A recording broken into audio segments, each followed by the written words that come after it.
தமிழே அழகிய மொழியே எனதுயிரே. வணக்கம். சிறந்தவர்களுக்கும் அனுபவ மிக்கவர்களுக்கும் அமைச்சர் பெருமக்களுக்கும் சட்டமன்ற உறுப்பினர்களுக்கும் எனது அன்பான வணக்கம். இந்த மாபெரும் சட்டமன்றத்தில் எனக்கு பேச வாய்ப்பளித்த த மோஸ்ட் பிளசன்ட் பர்சனாகவும் நடுநிலையாகவும் இருக்கக்கூடிய மாண்புமிகு பேரவை தலைவர் அவர்களே, வேறு எந்த தலைவருக்கும் இல்லாத பெருமை எங்கள் தலைவருக்கும் இருக்கும் பண்ணு. அவர் நடந்து வந்தா கிளாஸா இருக்கு, அவர் பேசுறது எல்லாமே மாசா இருக்கு, ரொம்ப கம்மியா பேசுவார், அனைத்தையும் செயலில் தான் காட்டுவார், நிறைகுடம் எப்பொழுதும் தழுவாது. பேரவை தலைவர் அவர்களே, empty vessel makes much noise. ஆங்கில ஆசிரியராக இருந்த என்னை கல்வி கண் திறந்த காமராஜர் ஐயா வெற்றி பெற்ற குடியாத்த தொகுதி சட்டமன்ற உறுப்பினராக்கிய எங்கள் அண்ணன் மாண்புமிகு முதலமைச்சர் அவர்களை வணங்கி என் நன்றியை தெரிவித்துக் கொள்கிறேன். ஒரு தந்தை போல் எங்களை வழிநடத்தும் பொதுச் செயலாளர் மற்றும் அமைச்சராக இருக்கக்கூடிய திரு ஆனந்த் ஐயா அவர்களை வணங்குகிறேன். மற்றும் எங்கள் வேலூர் மாவட்ட பொறுப்பு அமைச்சர் திரு விஜய் பாலாஜி அவர்களுக்கும் நன்றி தெரிவித்துக் கொள்கிறேன். எனக்கு வாக்களித்த பேரன்பு கொண்ட குடியாத்த சட்டமன்ற தொகுதிக்கு உட்பட்ட மக்களுக்கு என் நன்றியை தெரிவித்துக் கொள்கிறேன். இந்த நேரத்தில் மானமும் அறிவும் மனிதருக்கு அழகு. யார் சொல்லியிருந்தாலும், நானே சொல்லியிருந்தாலும், உன் புத்திக்கும் உன் அறிவுக்கும் எது சரியோ அதையே செய் என்ற பெரியார் கருத்துக்களை எனக்கு சொல்லி கொடுத்த எனது தந்தை திரு கமலநாதன் ரெவென்யூ டிபார்ட்மெண்டில் விஓ ஆக பணிபுரிந்து லஞ்சம் வாங்காமல் மறைந்த எனக்கு இன்ஸ்பிரேஷனாக இருக்கக்கூடிய எனது தந்தையை நினைவு கூற கடமைப்பட்டிருக்கிறேன். தொலைக்காட்சியில் என்னை பார்த்து கொண்டிருக்கும் எனது அன்னை திருமதி சாந்தாமணி ரிட்டையர்டு அங்கன்வாடி ஆசிரியர் அவர்களை வணங்குகிறேன். ஒவ்வொரு ஆணின் வெற்றிக்கு பின்னால் ஒரு பெண் இருப்பாள் என்று கூறுவார். ஆனால் என் வெற்றிக்கு பின்னால் என் கணவர் உள்ளார். அவருக்கும் இந்த நேரத்தில் நன்றியை தெரிவித்துக் கொள்கிறேன். சட்டமன்றத்தில் இது எனது முதல் உரை. மாண்புமிகு பேரவை தலைவர் அவர்களே, எங்கள் தளபதி பல மாற்றங்களை சமூகத்தில் செய்துள்ளார். இது புகழ்ச்சி அல்ல, மாற்றங்கள். சீரியலில் மூழ்கி கிடந்த குடும்பங்களை சிந்திக்க வைக்க சட்டசபை பார்க்க வைத்த தலைமகனே, கொஞ்சம் மழலையின் முகத்தில் புன்னகையாக பரிணமித்த செல்வனே, பேட்டி துண்டு அரசியலை வெள்ளை காக்கி உடையாக்கி மாற்றிய புதிய தலைவனே, அண்ணல் உடையின் அரசியலை அவையில் அணிந்து காட்டியவனே, பெண்களை கொள்கையில் முன்னிறுத்தி ஆணும் பெண்ணும் சமம் என பெரியார் கனவு நாயகனே, புரட்சி தலைவரின் புகழ் போலே புதிதாய் தோன்றிய புதல்வனே, துருவ அரசியலில் துளையிட்டு தூய்மை அரசியல் படைத்தவனே. சிலர் பதவிக்காக வாழ்கிறார்கள், சிலர் பெயருக்காக வாழ்கிறார்கள், ஆனால் சிறல்தான் வரலாறாக ஆகிறார். அப்படிப்பட்ட தளபதி எங்களோட தளபதி. இப்படிப்பட்ட தலைவரின் ஆட்சியில் என்னை கவர்ந்த திட்டங்கள், நம்மாழ்வார் பெயரில் விருது வழங்கும் திட்டம். இது இயற்கை விவசாயத்தை ஊக்கப்படுத்துவதற்காக மூத்த குடிமக்களுக்கு நடமாடும் முதியோர் சிகிச்சை மையங்கள். ஏன்னா மருந்து வாங்குவது ரொம்ப கஷ்டம் மூத்த குடிமக்களுக்கு.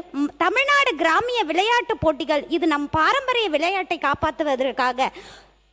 மற்றும் பெண்களுக்கான பல திட்டங்கள். இதை எல்லாத்தையும் தாண்டி எனக்கு ரொம்ப பிடிச்சது ஊழல் ஒழிப்பு மற்றும் வெளிப்படைத்தன்மை. Education is the manifestation of perfection which is already exist in man, which is said by Swami Vivekananda. Education is the birthright of every person, which is said by Dr. B.R. Ambedkar. ஒரு நாட்டின் வளர்ச்சிக்கு முக்கியமான காரணம் education. இந்த எஜுகேஷனை பற்றி தலைவர்கள் எப்படியெல்லாம் பேசியிருக்காங்க. ஆனால் எஜுகேஷன் சொல்லி கொடுக்குற ஆசிரியர் நிலை. மாண்புமிகு பேரவை தலைவர் அவர்களே, பல ஆண்டுகளாக டெட் எக்ஸாம் எழுதிட்டு லட்சக்கணக்கான ஆசிரியர்கள் காத்து கொண்டு இருக்கிறார்கள் போஸ்டிங்காக. அது மட்டும் இல்லாமல் நியமன தேர்வு வேற இதில் பாஸ் பண்ணி இருக்காங்க, அவங்களுக்கும் போஸ்டிங் கொடுக்கப்படவில்லை.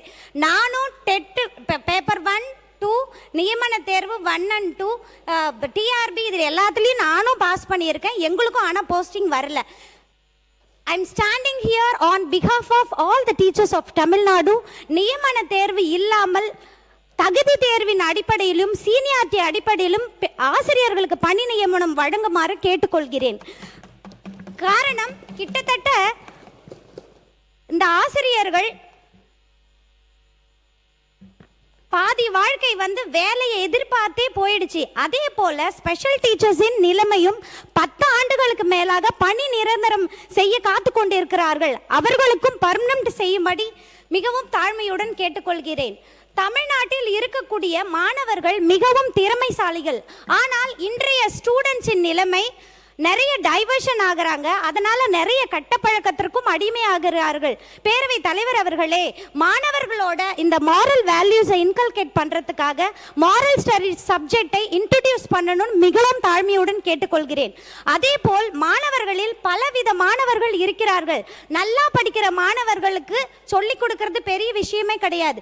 ஸ்லோ லேர்னர்ஸ்க்கு ரொம்ப இம்பார்ட்டன்ஸ் கொடுக்கணும். அவங்களுக்கு சிலபஸ்லயும் வந்துட்டு தனி பாடமும் வழங்க வேண்டும் என்று மிகவும் பணிவுடன் கேட்டுக்கொள்கிறேன். அதே போல் ஸ்கூல்ஸ்ல வந்து பாத்தீங்கன்னா ஸ்வீப்பர்ஸே இல்ல, குழந்தைகள் தான் பெருக்கிறாங்க. அதனால இந்த ஸ்வீப்பர்ஸ் போஸ்டிங்கை வந்து போடணும்னு மிகவும் பணிவன்புடன் கேட்டுக்கொள்கிறேன். எல்லா ஸ்கூல்லையும் காம்பவுண்ட் சுவர் எழுப்பும்படியும் ஆர்ஓ வாட்டர் வசதி செய்து கொடுக்கும்படி மிகவும் பணிவுடன் கேட்டுக்கொள்கிறேன். தொகுதி சார்ந்த என்னுடைய கோரிக்கைகள் பேரவை தலைவர் அவர்களே, அடிப்படை வசதியான குடிநீர் வசதி பேர்ணாம்பட்டுக்கும் குடியாத்தத்துக்கும் கட்டாயமாக வழங்க வேண்டும்.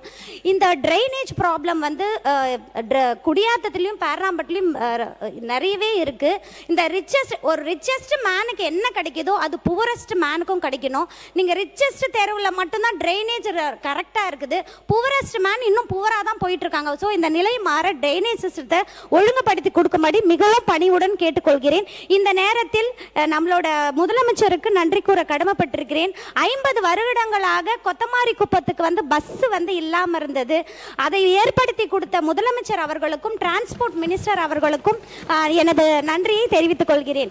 எங்களுக்கு ஊருக்கு வந்தீங்கன்னா ஃபுல்லாகவே குப்பையாக தான் இருக்குது. இந்த குடியாத்தத்துலேயும் பேர்ணாம்பட்டிலையும் எஸ்டிபி இருக்குது.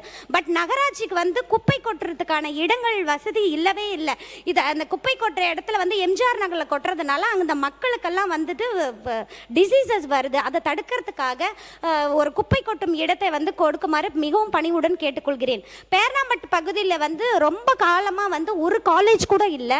அதனால ஒரு காலேஜ் கட்டி கொடுக்கும்படி மிகவும் பணிவுடன் கேட்டுக்கொள்கிறேன். அதே போல் எங்கள் பேர்ணாம்பட்டில் வந்து பார்த்தீங்கன்னா மோர்த்தனா டேம் ரொம்ப அழகாக இருக்கும். அதை வந்து சுற்றுலா தலமாக மாற்றி கொடுக்குமாறு அன்புடன் கேட்டுக்கொள்கிறேன். பத்தல்பள்ளி டேம் கன்ஸ்ட்ரக்ஷன் ஆரம்பித்து பாதிலே நிறுத்தி இருக்கிறாங்க. அதையும் வந்து விவசாயிகளுக்கு பயனுள்ள வகையில் கட்டி கொடுக்குமாறு கேட்டுக்கொள்கிறேன். முதலில் எங்களோட குடியாத்தத்தில் தான் வந்து தேசிய கொடி வந்து நெய்யப்பட்டது. அதற்காக ஒரு நினைவு சின்னத்தை அமைக்கும்படி கேட்டுக்கொள்கிறேன். இந்த இலவச வீட்டுமனை ரெவென்யூ டிபார்ட்மெண்ட்ல நிறைய இந்த இலவச வீட்டுமனை தான் இருக்கு. நிறைய பேருக்கு இப்போ பட்டா வழங்கியிருக்காங்க, ஆனால் இடம் வழங்கப்படவில்லை. இதையும் பரிசீலனை செய்து அவர்களுக்கு உடனடியாக பட்டாவும் இடமும் வழங்குமாறு கேட்டுக்கொள்கிறேன். அதே மாதிரி இந்த ஸ்கீம்ஸில் புத்தகத்தில் இருக்கிற ஸ்கீம்ஸ் எல்லாம் வந்து மக்களுக்கு வந்து போய் சேர மாட்டிருக்குது. ஒரு சின்ன உதாரணத்தை மட்டும் சொல்லிடுறேன்.